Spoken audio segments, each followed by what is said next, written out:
Uwemba Sekondari hoye! Uwemba Sekondari hoye! Mtafaulu hamtafaulu? Tunafaulu! Mnajiamini hamjiamini? Tunajiamini! Vifaa vyote ambavyo wataenda kufanyia mtihani lazima viombewe. Sasa moja ya kifaa ambacho kitatakiwa mpeleke ili kiombewe. Unavyoingia lazima uingie na peni hata 4. Sawa? Mnaelewa maana yake nini? Peni moja inaweza kadondoka, ikaharibika, maana tutachukua nyingine ya akiba. Na vifaa vingine hakikisha mnaweka ambavyo viko sawa sawa. Tunaomba moja moja pite anachukua hapa. Ayapiga makofi.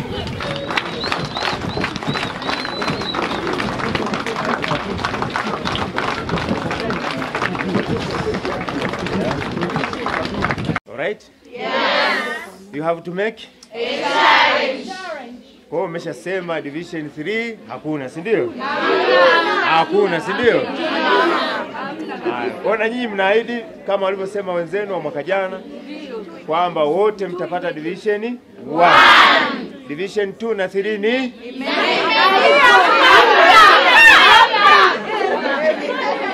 haya.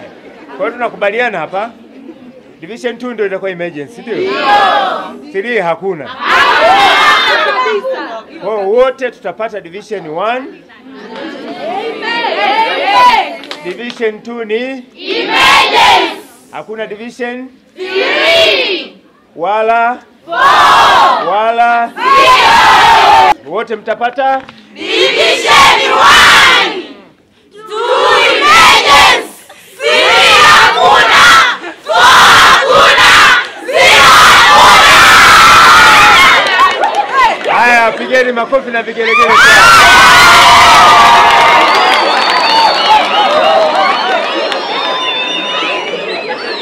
Wazazi wenu wamewaleteni hapa kwa ajili ya kusoma, si ndio hivyo eh? Ndio. Na hakuna zawadi nzuri ya sisi wanafunzi kwa wazazi wetu zaidi ya kufaulu vizuri kwenye mitihani ya taifa, si ndio hivyo eh? Ndio. Kwa sasa ninachotaka kuwaasa wanafunzi ambao mnakwenda kufanya mtihani wa taifa tarehe 5 mwezi wa 5 2025. Jambo la kwanza tunasema mtangulizeni Mungu. Tunasema mtangulizeni Mungu. Jitihada na ushauri wa walimu nitakuwa muendelee kusikiliza vizuri, lakini na Mungu awe mbele yenu. Si ndio hivyo? Mungu ameshawapa utashi na akili. Ukifanya hivyo wanasema usimjaribu Mungu wako. Mmenielewa? Amina. Usimjaribu Mungu wako. Mungu ameshakupa utashi na akili. Kwa sasa wewe Mungu anataka kuona utashi na akili aliyokupa unaitendea haki kuingia kwenye mtihani wako wa taifa. Tumeelewana eh? Kwa hiyo unamwomba Mungu huku unaendelea kusoma, unamwomba Mungu huku unaendelea kusikiliza ushauri wa walimu. Ni kipindi kifupi sasa kimebakia tunaingia kwenye mitihani. Mnahitaji kuwa na muda mwingi wa kupumzika. Msikichoshe kichwa chenu. Sawa eh? Ni lazima mle chakula kile cha kawaida. Kwa hiyo sasa wewe ambaye wewe unakula mpaka unavimbiwa, unaingia kwenye mtihani. Umeelewa wanangu? Kula chakula kwa kiwango cha kawaida. Kunywa maji kwa kiwango cha kawaida. Kwa hiyo sasa mimi niwatakie kila la heri katika mitihani yenu.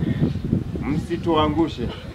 Halmashauri yetu ya mji wa Njombe ina shule 4 za kidato cha 5 na cha 6. Na hakuna shule yoyote ile ambayo imetoa division 4 wala 0 katika shule 4 tulizonazo. Kwa hiyo kuna Matola Sekondari ambayo ndio ya kwenu, piga makofi hapo. Kuna Uwemba Sekondari ambayo pia ina form 5 na 6, piga makofi. Kuna Njombe Sekondari ambayo ina kidato cha 5 na cha 6 pekee. Hivi kuna Yakobi Sekondari ambayo ina kidato cha 5 na cha 6. Shule hizi zote kwa matokeo yaliyopita hakuna shule iliyotoa division 4 wala 0. Piga makofi. Jina naitwa Karim Abbas Kadewele. Ni mwanafunzi kutoka kidato cha 6 hapa shule ya sekondari Matola. Kwanza tunapenda kushukuru sana, kumshukuru Mungu kwanza kwa kutufikisha mpaka leo. Alafu tunapenda kumshukuru mgeni wetu rasmi ambaye amefika leo kutembelea. Kimsingi tunamwahidi yeye pamoja na wazazi ambao wametuleta hapa kuwa tutafanya vizuri kwa hiki kinachotujia, kwa sababu kwanza tunajiamini na tunachukulia kama ni mtihani kama mingine. Tumeshafanya mtihani mingi, kwa hiyo hatuwezi kuogopa huu mtihani mmoja.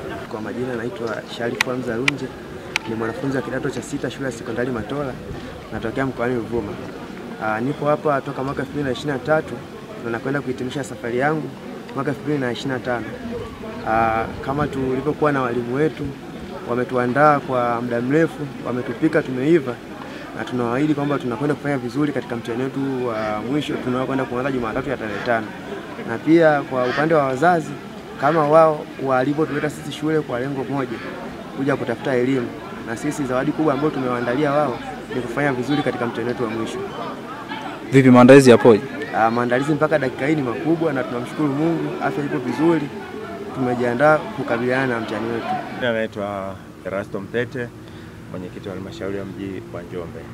Leo tarehe 3 mwezi wa 5 2025, nimetembelea shule 2 za sekondari kwa niaba ya shule 4 ambazo zina kidato cha 5 na 6 katika halmashauri yetu ya mji wa Njombe.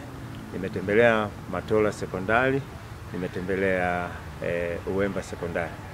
Sasa shule zetu za high school kwa maana kidato cha 5 na 6, watoto wanaotegemea kufanya mtihani kwa shule zetu za serikali ni watoto 830, lakini kuna shule za private ambazo shule binafsi zina watoto 30. Kwa jumla ni watoto au tuseme watahiniwa 860 ambao wataanza kufanya mtihani kidato cha 6 tarehe 5 mwezi wa 5 2025. Na nimefurahi baada ya kuona watoto walivyojiandaa vizuri kutokana na walimu walivyowaelekeza, lakini na watoto wenyewe walivyochangamka, wanaonyesha nia kabisa ya kwamba wana nia ya kufanya mtihani vizuri, na nina uhakika watafanya vizuri kwa sababu shule zetu za halmashauri ya mji wa Njombe zimekuwa zikifanya vizuri katika mtihani wa kidato cha 6. Mathalan nichukulie mfano mwaka 2024, shule zetu zote 4 za kidato cha 5 na 6 kwa maana Njombe sekondari, Yakobi sekondari, Uwemba sekondari na Matola sekondari, hakukuwa na division 4 wala 0, lakini kulikuwa na division 1 nyingi zaidi na division 2 chache, na chache kabisa division 3. Kwa halmashauri yetu ya mji wa Njombe inafanya vizuri sana katika matokeo ya kidato cha 6, na wito wangu wazazi wa halmashauri ya mji wa Njombe na maeneo mengine, watoto wawalete katika shule zetu kwa sababu shule zinafanya vizuri. Kwa niaba ya waheshimiwa madiwani halmashauri ya mji wa Njombe, tunawatakia heri watoto wote waweze kufanya vizuri katika mitihani yao. Lakini wito wetu kama madiwani halmashauri ya mji wa Njombe, tuwaombe sasa wazazi kwamba hawa watoto wanakwenda kufanya mtihani kidato cha 6, maana haya yawe ni maandalizi kwa ajili ya kuhakikisha watoto hawa wanapelekwa kwenye vyuo vikuu, ili makusudi tuanze kuandaa wasomi na wazazi wajao ambao wanakuwa ni wasomi kwa maslahi ya taifa na kwa maslahi ya wazazi wenyewe. Mheshimiwa Rais Daktari Samia Suluhu Hassan anafanya kazi nzuri sana za kukusanya mapato na kuhakikisha kwamba fedha nyingi zinakuja kwenye maeneo yetu kwa ajili ya kuimarisha miundombinu ya madarasa, majengo mbalimbali, ili kuhakikisha kwamba kuna mazingira mazuri ya watoto kusoma. Basi tunatakiwa tutumie nafasi hii kumpongeza sana Mheshimiwa Rais kwa kazi nzuri anayoifanya, na matunda yanaonekana kwa halmashauri yetu ya mji wa Njombe kimatokeo katika shule za msingi hata sekondari, O level, A level kufanya vizuri. Lakini tumie nafasi hii kumpongeza sana Mheshimiwa mbunge wetu Deodatus Philipo Mwanyika kwa kazi nzuri ambayo anaifanya, kazi nzuri iliyotukuka, kwa sababu wote tunaona juhudi anayoifanya kwa kuhakikisha kwamba jimbo lake la Njombe mjini linaneemeka kwa fedha za kutoka serikalini ili ziweze kusaidia maendeleo mbalimbali.